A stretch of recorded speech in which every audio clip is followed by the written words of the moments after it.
Oi, pessoal, mais uma aula de história. Hoje nós vamos falar sobre as civilizações da Mesopotâmia. Então, sobre a Mesopotâmia. O que é a Mesopotâmia? A Mesopotâmia é uma região, tá, do Oriente Médio. Ela está localizada no chamado Crescente Fértil. O que é o Crescente Fértil? É essa meia-lua que vocês estão vendo, que vai da região do Oriente Próximo até o Egito. Então, são regiões onde civilizações se desenvolveram, né, próximas às margens de rios, como o Egito, né, que se desenvolveu ali às margens do rio Nilo, e a Mesopotâmia, né, que várias civilizações vão se desenvolver ali entre os rios Tigre e Eufrates. Então, Mesopotâmia, o que significa Mesopotâmia? Meso, meio, potamos, rio. Então, no meio dos rios. Que rios são esses? Tigre e Eufrates. Então, entre rios. A Mesopotâmia, então, é uma região que está localizada na Ásia Ocidental, ou seja, no Oriente Médio. O que é o Oriente Médio? É a região mais próxima do Ocidente, na Ásia, por isso que se chama Oriente Médio, tá? E onde vão florescer as mais antigas civilizações, as primeiras civilizações a se desenvolverem. Atualmente, a região corresponde ao atual país do Iraque, né? E passou a ser ocupada há aproximadamente 5.000 anos atrás, com povos nômades que vão se estabelecer naquela região. E aí a gente vai ter a formação das civilizações, tá? De várias civilizações que nós vamos estudar aqui. Bom, eles vão então implantar uma série de sistemas para conter a força das águas, como enchentes naquela região entre os rios Tigre e Eufrates. Por conta desses rios, tinham várias enchentes, né? E aí, para conter a força das águas e aproveitar os recursos, né, que pudessem tirar dela, eles vão então construir diques, canalizar a água, né, utilizar para irrigação para poder se desenvolver. Bom, aqui eu vou falar de alguns aspectos gerais da Mesopotâmia, e aí depois eu vou falar particularmente sobre cada civilização, os acontecimentos mais importantes, né, sobre cada uma delas. Falando da economia, pessoal, a economia era uma economia agrária, ou seja, baseada na agricultura, né, e pastoril, principalmente no cultivo de cereais, como a cevada e o trigo, eram os cereais mais cultivados, tá? E a criação de animais como gados, cabras, aves. Então, o rio era muito importante para essas civilizações, até porque para poderem desenvolver ali, se desenvolver e para manutenção da vida, da subsistência. Sem a água nós não vivemos, né? E a gente fala um pouquinho sobre o modo de produção asiático. O que é o modo de produção asiático? Ao longo da história a gente vai ter vários modos de produção. A gente vai ter a servidão, no feudalismo, a gente vai ter a escravidão no período moderno, a escravidão moderna, e no período então da antiguidade, a gente vai ter nessas civilizações que vão surgir, a gente vai ter o modo de produção asiático. O que é isso? É um sistema em que tudo pertence ao Estado, ao governo. Então, o governo ele é detentor de todos os bens, casas, terras, plantação, e o governo administra e distribui todos esses bens para a população. Tá? E também é o governo que determina a tarefa de cada um, com o que cada pessoa vai trabalhar. Né? Então, ele distribui tudo, ou seja, ele controla tudo e todos. Então, é uma forma, né, de produção em que você não tem escolha, né? Então, se o governo, né, se o rei manda você trabalhar em obras públicas, você vai, então, e trabalha nas obras públicas. Se o rei manda você construir templos, palácios, você tem que fazer, né, o que o rei mandava. Então, é um poder, é um sistema em que a gente tem um poder, a gente vai falar sobre política, que é um poder centralizado. E esse modo de produção asiático, então, é um modo de produção de servidão coletiva, ou seja, todos trabalham para o Estado. Falando agora mais sobre a política, então na política a gente tem uma monarquia teocrática. Então vamos lá buscar na raiz da palavra teocracia. Teo, Deus, cracia, poder. Poder de Deus. No caso, soberano, né? O rei, ele é a encarnação de uma divindade, ou seja, ele era considerado um Deus na Terra. Falando um pouquinho sobre a sociedade das civilizações que se desenvolveram na Mesopotâmia, ela era estratificada, ou seja, dividida em estratos sociais, onde a gente tinha, né, lá no topo da pirâmide o rei, não é? E abaixo a elite, que são os militares e sacerdotes. A camada intermediária aí nós temos os comerciantes, artesãos e camponeses, e lá na base da pirâmide os escravos. Porém, pessoal, é importante a gente falar que a escravidão, né, ela nesse período a gente não tinha um grande número de escravos como é na Grécia, em Roma, tá? É um número bem reduzido de escravos e não é a mesma escravidão que nós temos hoje. Que nós temos hoje não, que nós tivemos, né, no período da Idade Moderna, tá?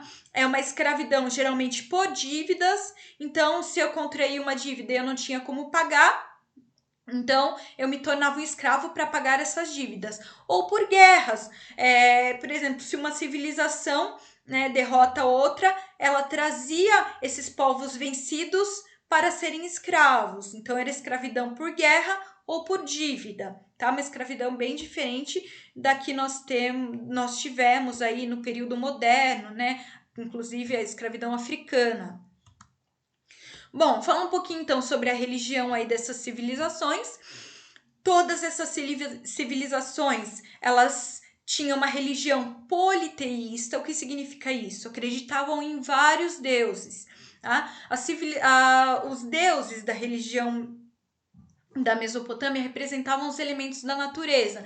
Então, água, ar, sol, terra. Então, a gente tinha a deusa da lua, o deus do sol, o deus da terra, né, o deus do céu, então que eram representados por esses elementos da natureza. Cada cidade geralmente possuía um deus protetor. A gente pode citar o Marduk, que era o deus protetor da cidade da Babilônia, era o principal deus, né, da civilização babilônica, tá? No reinado de Hammurabi. A gente tinha também o Assur, né? Que inclusive a cidade de Assur, dos assírios, foi em homenagem a esse deus, que era o deus supremo. Tá? Os mesopotâmicos também, eles tinham templos e eles construíam os zigurates. O que eram esses zigurates? Eram templos em formato de pirâmide escalonada, né? E eles acreditavam que os deuses habitavam essas construções. Então, não eram os templos comuns em que os fiéis iam adorar os deuses. Não se sabe ao certo, né, qual a utilidade desses templos, mas acredita-se então que eram onde os deuses habitavam. Tá? Os sacerdotes, como nós falamos nas sociedades, né, na sociedade, eles ocupavam uma posição de destaque, eles faziam parte da elite. E como tal, eles não trabalhavam como o restante da população, não realizavam trabalho braçal.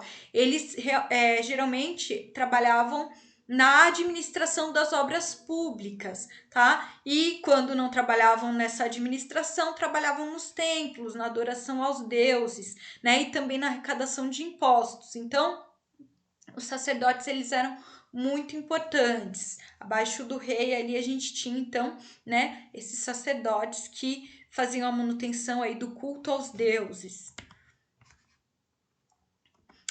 Essa deusa que está aqui na foto é a Ishtar, né, que era a deusa aí dos acádios, e ela foi também absorvida nas outras civilizações também, mas com outros nomes. Ela era a deusa da fertilidade, a deusa da lua também.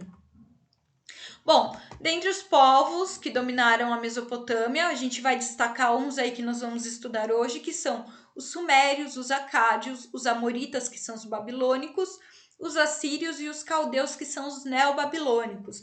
Então, a gente vai começar vendo aqui o mapa da dominação de cada uma dessas civilizações.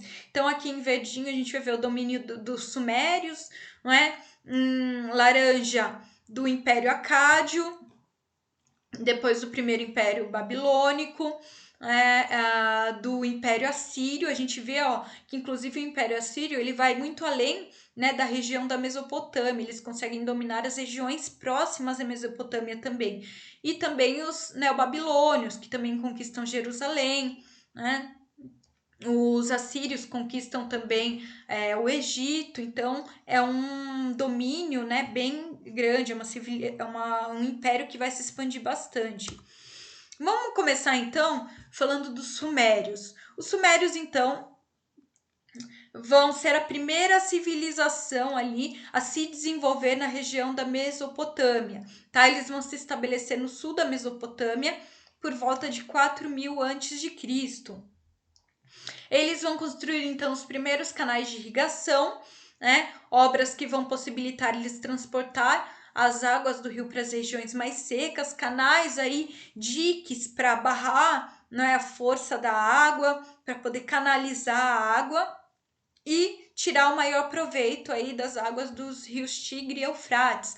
As primeiras cidades, então, que vão surgir nessa região são também uma das primeiras cidades que surgem, né, na história, serão Uruk, Lagash, Eridu e Nippur. Elas são chamadas de cidades-estado. O que são cidades-estado? São cidades que têm uma ligação cultural pelo idioma, porém elas são independentes umas das outras. Cada uma tem as suas próprias leis, os seus próprios governantes. Porém, elas estão ligadas, né, pelos laços culturais, pelas tradições, pela língua em comum, pela sua cultura, tá? São muito parecidas também com as cidades-estado gregas, que nós vamos estudar mais para frente quando a gente for estudar a Grécia Antiga. Os sumérios, eles inventaram a roda e o arado, ferramentas importantes para a agricultura. Lembrando que a agricultura foi a base, né, dessas civilizações, foi muito importante para essas civilizações.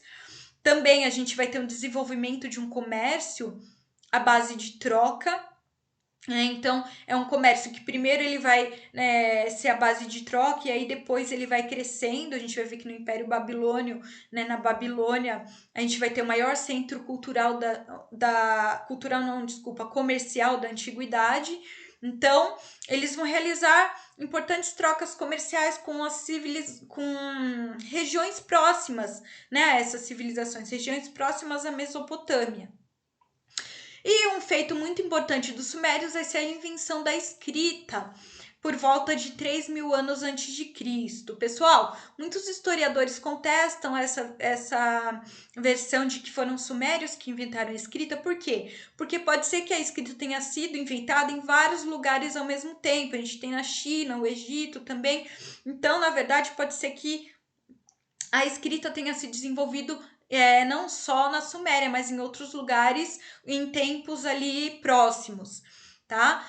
Bom, mas a escrita suméria ela ficou conhecida, né, como escrita cuneiforme. Por que cuneiforme? Então, em forma de cunha, significa. Então, são símbolos, né, símbolos que representam ideias e seu principal uso foi na contabilidade e na administração, tá? Então a escrita ela foi uma invenção muito importante para o homem, tá? Para a civilização aí para o desenvolvimento dessas civilizações. Por quê? Porque ela foi muito importante para o registro de impostos, para cálculos. Então, para essas transações comerciais que começam a surgir nessas civilizações. Então, a escrita ela foi de uma utilidade muito grande e ajudou muito na expansão desse comércio, né, nessas transações comerciais.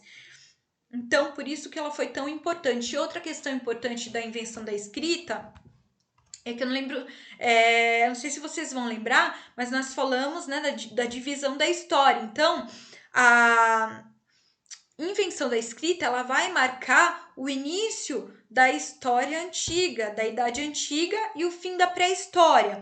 Muitos historiadores vão dizer que essa divisão, ela é meio preconceituosa. Por quê? Porque ela não leva em consideração os povos da pré-história, né? Porque como os povos da pré-história eram ágrafos, não tinham escrita, eles vão dizer que é preconceito você dizer que esses povos não têm história, que eles estão na pré-história. Então, muitos não concordam com essa divisão entre pré-história e a partir da invenção da escrita a gente tem o início da história. Tá? Então é muito contestada essa divisão histórica entre pré-história e história. Bom, então essa é a escrita cuneiforme, né? Então a gente vê aqui, ó, que o formato, né, de cunha, então são vários símbolos que representam ideias. Então, foi muito importante aí. A gente vai estudar agora os acádios, que são os povos que vão dominar os sumérios. Porém, pessoal, é importante a gente falar que eles vão absorver a cultura dos sumérios, inclusive a escrita cuneiforme, né? Então, eles vão utilizar a escrita cuneiforme. A gente vai ver que povos que vão vir depois também utilizarão dessa escrita cuneiforme. O que é importante a gente falar dos acádios, né?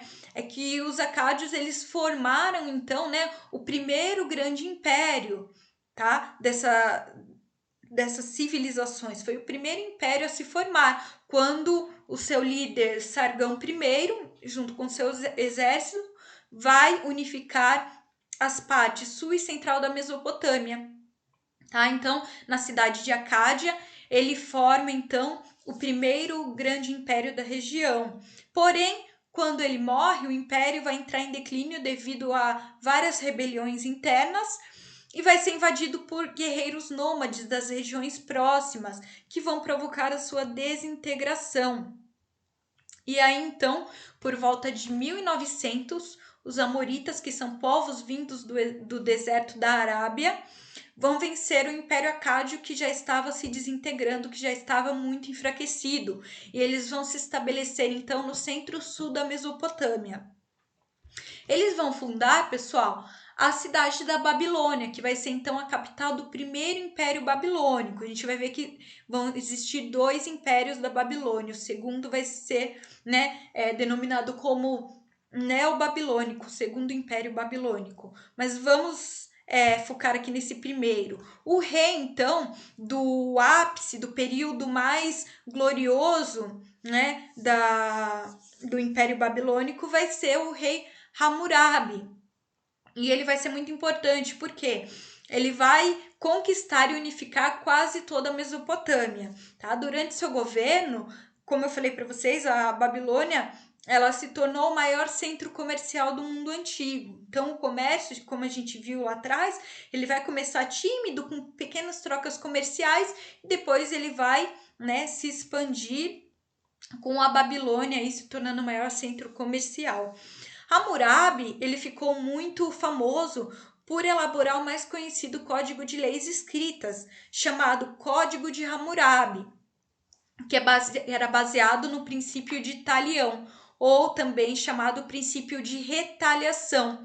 Por quê? Porque ele baseava-se no princípio olho por olho, dente por dente. Em resumo, a lei exigia que o agressor, né, fosse punido em igual medida do sofrimento que ele causou. Então, esse código ele continha 282 artigos registrado, olha lá, em escrita cuneiforme. Olha lá a escrita dos sumérios aqui, né? Inventado pelos sumérios. Então, pessoal, esses 282 artigos, eles tratam de vários aspectos da sociedade. Então, divórcio, homicídio, casamento, né? Vou dar um exemplo aqui. Se você acusasse alguém de algo, né? Por exemplo, você acusou alguém de homicídio e você não pudesse provar que a pessoa cometeu, você seria morta no lugar da pessoa, porque você a acusou sem provas. Então era mais ou menos isso. Depois vocês podem pesquisar lá no Google, deem uma olhada lá que vocês vão achar esses artigos, né? Esses artigos do Código de Hammurabi, é bem interessante. Então, sempre partia desse pressuposto aí de que o agressor teria a sua pena, né, em igual medida do sofrimento causado, né, à vítima. A pedra em que o código foi escrito foi encontrada por uma expedição francesa em 1901, né, no atual Irã, e atualmente ela está exposta lá no Museu do Louvre, em Paris. Então, quem for para Paris, né, tira foto, e que é bem interessante, né, é algo que faz, né, faz parte da nossa história. E olha só, né, do período da antiguidade foi encontrado e está à disposição de todos, né. Após o governo de Hammurabi, então, uma série de povos conquistaram a Babilônia, causando a sua desintegração. Entre esses povos, né, a gente vai ter ali no norte a ocupação dos assírios. Os assírios aí que vão dominar a região da Mesopotâmia com o fim, com a desintegração aí dos amoritas do Império da Babilônia, que vai acabar após a morte de Hammurabi. Bom, os assírios, pessoal, eles são considerados aí a civilização mais brutal, né, da Mesopotâmia, dessas civilizações antigas. Por quê? A gente vai ver que eles eram muito truculentos no trato com os adversários, com os seus inimigos. Mas vamos falar um pouquinho aí, né, em 1200, eles já vão ter dominado toda a Babilônia e outros territórios além da Babilônia, como a Síria e o Egito. Tá? Eles vão desenvolver estratégias de guerra que vão ser extremamente eficientes, né? Importantes no seu processo de expansão dos seus territórios. Eles passaram a usar o ferro em suas armas e desenvolveram carros de guerra, que tornaram, então, muito mais eficientes na guerra, né? Porque eles vão ganhar muita velocidade aí com esses carros, né? Puxados aí por cavalos, tá? Com aros.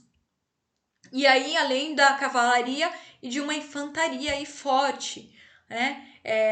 Bom, eles vão então se tornar um imenso império com capital na cidade de Nínive. O que mais tornou esse império conhecido e temido, como eu falei para vocês, é a forma como eles tratavam os adversários, né? Então, os povos conquistados eram escravizados e, além de escravizados, eram torturados, né? E eles justificavam a crueldade no contentamento do deus Assur, né? Como se fosse uma oferenda, como se toda essa violência fosse para honrar Assur, né? Que era o deus supremo aí dos assírios. Eles vão obter uma grande fonte de riqueza através dos povos vencidos. Então, quando eles venciam povos, eles traziam as riquezas desses povos vencidos como espólio de guerra, e não só as riquezas, mas também as pessoas como escravas, né? Durante o reinado de Assurbanipal, para vocês terem ideia, a gente vai ter uma expansão muito grande, né? Da arquitetura, obras como uma grande biblioteca, recuperação e criação de novas estradas. Porém, pessoal, todas essas obras elas precisam de dinheiro. E aí o que o Assurbanipal vai fazer? Vai aumentar os impostos e também a violência, né, usada na sua cobrança.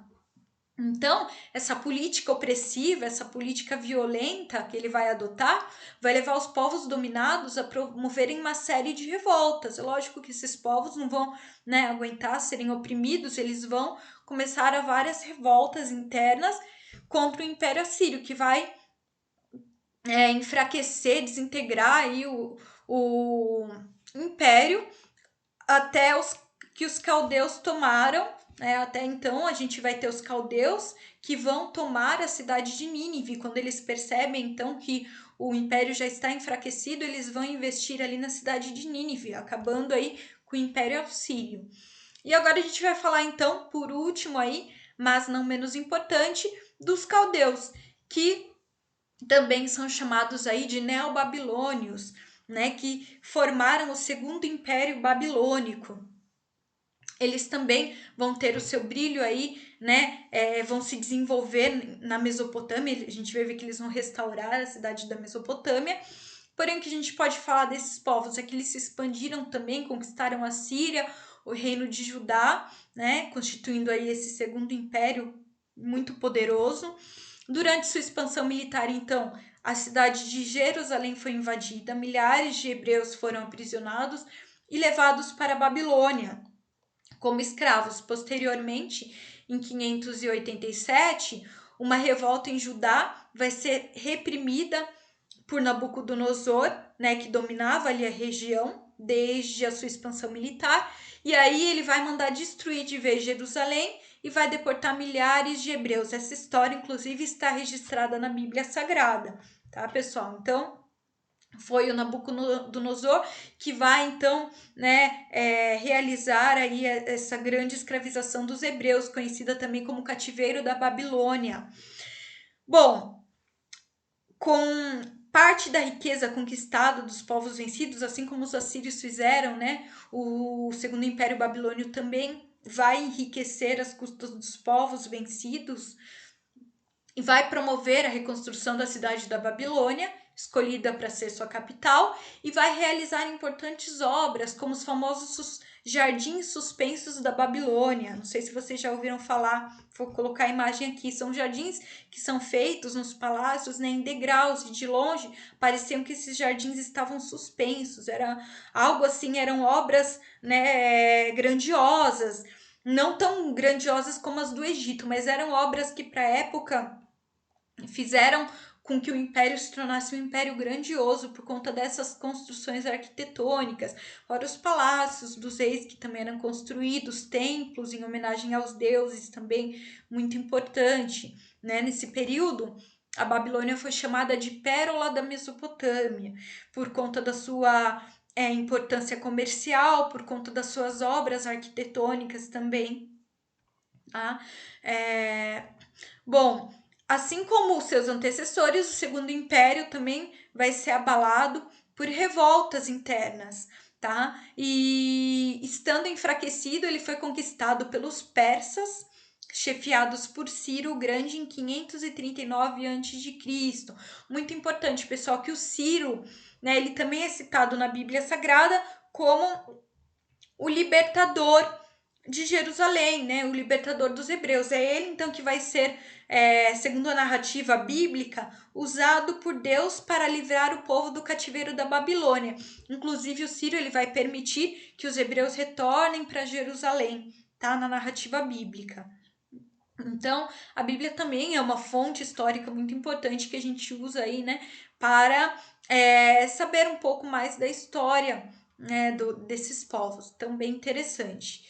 Pessoal, isso aqui foi um resumo, senão o vídeo vai ficar bem extenso, dos principais aspectos de cada civilização, dos aspectos gerais da Babilônia. Se surgir dúvida, anotem. Se vocês quiserem, depois eu envio para vocês também a aula com os slides, tá? E qualquer dúvida, então, é só falar, pessoal. Então, até a próxima.